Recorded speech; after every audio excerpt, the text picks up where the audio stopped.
What's up, guys? We are back with another Bandai Tamashii Nations review, but we are not taking a look at a Figuarts. I almost was going to say it. We're taking a look at a MonsterArts today, and we're taking a look at a property that I'm familiar with, but not something that I've really kept up with too much over the years. We're taking a look at the Monster Hunter Nargacuga figure. So this thing is just pretty intimidating looking, honestly. There is a lot going on with this release, and I'm really interested to just tear into this one. So we've got this big guy here in a larger format style box. You've got a big kind of glossy shot of the product there on the front, matte finish for the rest of the box, and then the sides of the box have got a very similar image, just kind of done up in a purple color scheme. And then on the back, you've got a bunch of product shots showcasing how he can move, some of the stuff he comes with, as well as kind of a claw window in there that showcases the figure within. So pretty cool packaging. I'm really digging this design when it comes to Figuarts and MonsterArts stuff lately, where you get this very standard cover image, and then on the back you've got a window inside the box. So it's just really cool. Different presentation, but I'm here for it. So let's do it. Let's pull them out and take a look. And here is out of the package our SH MonsterArts Nargacuga. So there is a lot to talk about with this thing. Not only is it an incredibly well-articulated figure, it has a lot of stuff. There is a lot to talk about when it comes to just playing around with this guy. But before we get into it, I do need to mention that this was provided by Bluefin for the purposes of review. But let's jump right into articulation and see what this thing can do, because it's kind of intimidating at first glance, because there is a lot to unpack with this figure when it comes to moving him around. But at the same time, it's really not all that difficult. It's more or less just he's kind of intuitive, I guess is the best way to say it. There's some easy dynamic posing you can do with this figure without much muss or fuss. So I'm very, very happy with that. So to start with, at the head, you've got an articulated jaw that opens up quite wide, and then you've got, as is kind of the case with MonsterArts, it's a series of plates really that kind of articulate this guy with a bunch of ball joints. And you've got rotation at the head, and you've also got rotation at various segments in the neck, but this is how you get a lot of like your attitude and a lot of dynamic posing out of this guy is at this neck. And you will hear some squeaking, but you can tilt the head super, super far from one side to another. And then you can also go really, really far down. I mean, that's so far down. He can't go up too terribly far, but he does go up enough. I mean, that's probably more than you really need to make him into sort of like a defensive posture or something like that. When it comes to what would be the torso on a normal figure, he does have kind of your normal diaphragm cut, but it's not as useful as a normal action figure. What you usually get is out of this joint right here. So you've got a double ball peg at the waist, or what would be the waist. So you've got a little bit of shimmy and tilt forward at this first cut here, but a lot of your articulation is going to be at this joint. So you've got up and down, and then a lot of side to side to almost kind of give him kind of like an S shape of look if you wanted to be in like a really dynamic posing. So you would use this joint a little bit more. But he does have a lot of posing capability just from this joint alone. This piece up here just sort of adds a little bit more shimmy to it and give you a little bit more range of motion. But then that in conjunction with the neck and the head allows you to put him into some really, really weirdly contorted shapes. The legs are very much like the rest of the figure in that they maybe look a little intimidating when it comes to articulation, but they are really easy to pose. There's maybe one thing that I wish was a little bit different when it comes to the legs, but for the most part, this guy moves around really, really well. They are, however, very different legs. You've got the more muscular, of course, winged foreleg, and then you've got the hind leg here, which is very small by comparison. So you've got the back leg shimmies in and out, and then it goes forward and backward like this.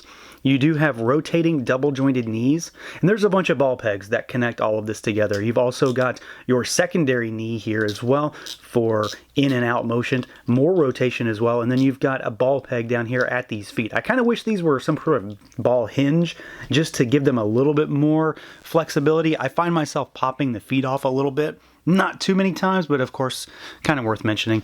The forelegs, however, do have a lot of range of motion. Again, more ball pegs, and you can swivel these in and out, and then of course they go up and down. There is, of course, you can hear it, some squeakiness going on.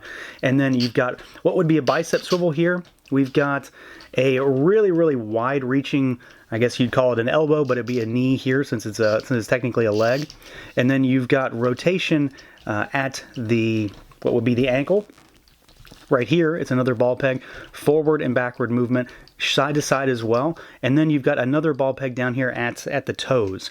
And this is another instance where I kind of wish this was some sort of a hinge of some kind just to make it a little bit easier, but overall it's not too bad. And then you've also got these wings here, which are kind of double plated, and these are on a ball peg as well that pop into the foot, and they will move in and out and up and down and around, so you can kind of shimmy those around to cover up some of the gapping, as well as, you know, make it look like he is in air. So the legs are really well articulated. They are, of course, very different from each other, but they do provide not only a great deal of stability for this figure because he has no issues supporting his own weight, but you can also get him into some really dynamic poses with those legs, the wings, and just how you're able to move him around. Wrapping him up is the tail, of course, and, well, I mean, it makes the most sense to talk about it last, but this thing has a lot of potential. So you've got a number of, again, ball pegs with this guy. So you can shimmy at and twist at the, I guess, the butt of the figure itself, and then you can twist it like that far. I mean, that's like an L shape almost. It is, it's very, very posable. So you can see right there, you can move it from side to side really well, and then you can also get it to go up. Well, if you pull it too far, you can get it to go up just like that.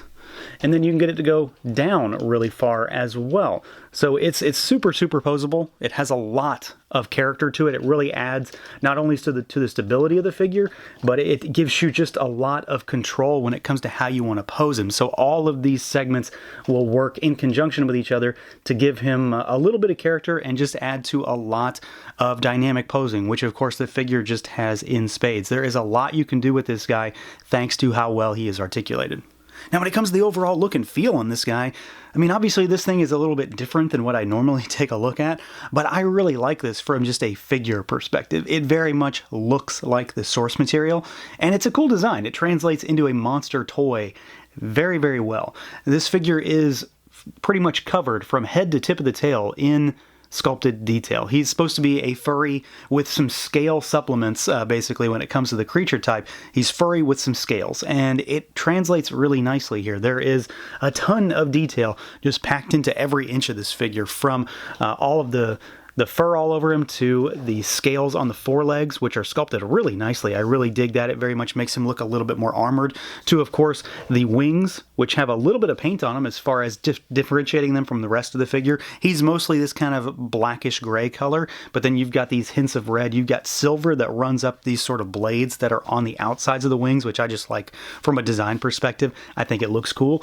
And then you've got, you know, this very feral, wild looking head sculpt here, which has this nice kind of beak almost, and then you've got those gold eyes with more of that red, just to pick things out a little bit as far as detail goes. It makes him stand out a little bit more from the rest of the figure by having that slight touch of red on him. So it's just a nice design. I think the wings are really well implemented. I really dig the scale nature of the legs there, and then I really like this tail, because as we'll see when it comes to accessories, this thing very much looks like the makings of an extra weapon for this guy, and it very much works that way as well. Not to mention the fact that underneath the figure is a tremendous amount of extra detail, because he is not furry underneath. He's very scaly, very lizard-like on the bottom, and there's a lot of sandy dirt undertones that are there to make him look a little bit different. There's a little bit of a metallic sheen as well, and it just makes him stand out from a design perspective, where he's got a little bit different finish, a little bit of a different look on the bottom side versus the top. But I think Bandai did a really good job with the overall translation from game design to plastic. It very much looks like, I mean, it looks like it jumped right off the screen. Now, as far as accessories goes, the Nargacuga comes with a handful of things that allow you to basically change up the way the figure looks.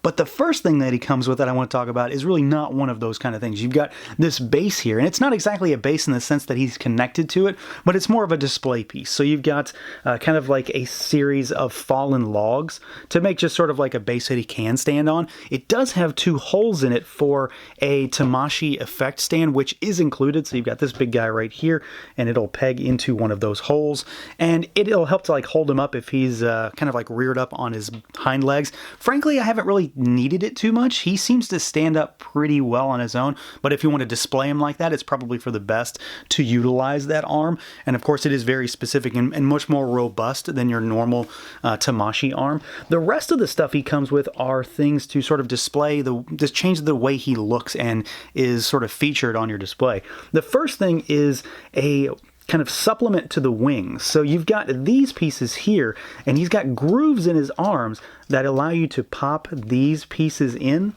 and it allows you to make his wings maybe a little bit more robust. I haven't really felt the need to keep these in too much because of the way that the wings are kind of these double-plated things, so you can sort of cover up the gap on its own, but it's nice to have the option just to be able to, you know, make him look like he's a little bit more beefy when it comes to throwing those wings all the way out to the side. The next thing that he has is another head sculpt, and this is, I believe, the Rage Mode head sculpt. So it's basically the same thing, just a little bit different. The red on the head is a little bit deeper, and then his eyes have gone full red as well. So instead of being gold, they are red, just to make it seem like he's a little bit angrier. So you've got two options when it comes to the head sculpt, and I really do like this one. It's just a little bit of a deeper color, and it's a change up from the same color when it comes to the wings and the head, so it makes him stand out a little bit more. And then you've got some change ups for the tail. So you've got, to start with, like I said, we've got this piece here. This is the standard tail, and just sort of like regular old tail, but you've got this piece, which I absolutely love, where his tail has been cut off, and it is kind of gory and nasty in there, some blood splatter on the inside. I really like that. It's kind of a goofy accessory, but I love this kind of stuff. And then you've got another piece. So pop the other tail piece off. So you take the end and the second piece off. So if you take this whole thing off, you can pop this monster on. And I will stress that this thing is incredibly spiky. It's very sharp, so be careful. I mean, you're not going to really hurt yourself, but don't clench your fist with it in your hand. So this is what I meant where I said that he would have sort of like a weapon on the end of him, and this thing is awesome. I intend to use this basically full time for this figure. It is articulated, so there is a second piece here at the end, so it does move a little bit more, and it's basically just this big sort of mace style tail. There's a lot of silver dry brushing in there to bring it out also. And then to round out the figure, I think this is a bonus item that comes with sort of the first release of this guy, but you do get this little it's a hunter. It's a Rathalos hunter, though, I believe, when it comes to what the design is. And it's just an unpainted little dude here on a red base, made of red plastic. But it looks really cool. And of course, if you use it in conjunction with the tail meat piece, like this one, pop these together, you know, you can set up your little scene where he's chopping the Rathalos's, or not the Rathalos, the Nargacuga tail off. So it's kind of just a cool little display piece if you want to do something like that. But he does have a lot of options when it comes to display ability to change up the head, change up the wings, change up the tail, and then you get this little dude as well as the base. So a very well-rounded set of accessories, all things considered.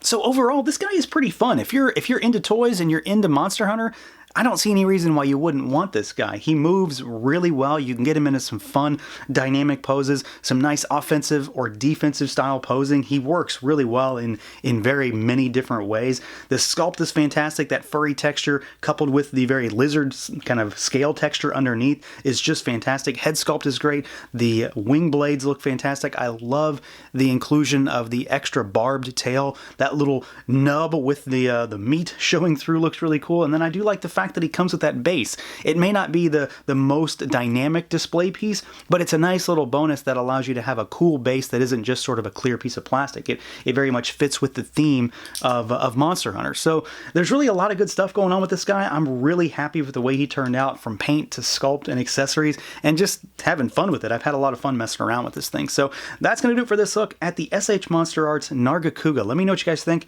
Feel free to like, comment, subscribe, and share, and until next time.